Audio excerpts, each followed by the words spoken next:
तो चलिए शुरू करते हैं। আচ্ছা, একটু সত্যি কথা বলবে? কেন নয়? তুমি আমার প্রাণের স্ত্রী, তোমার কাছে কি মিথ্যা বলতে পারি? আচ্ছা, বিয়ের আগে কি তোমার কোনো বান্ধবী ছিল? আরে না না, কি বলে এসব? তুমিই প্রথম। তাহলে কাল যে মেয়ের সঙ্গে হেসে হেসে কথা বলছিলে সে কে? ও, ওই মেয়েটা? ওর সঙ্গে তো আমার পরিচয় হয়েছে তোমার সাথে বিয়ে হওয়ার পরে।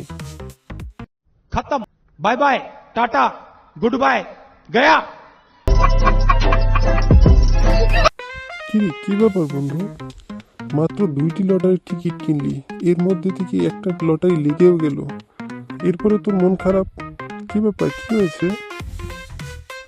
একটা বিশাল বড় বোকামি করে ফেলেছি। কি বোকামি বন্ধু? খামোখা 2টা টিকিট কিনেছিলাম, একটা কিনলেই তো হয়ে যেত, বিশাল একটা লস হয়ে গেল।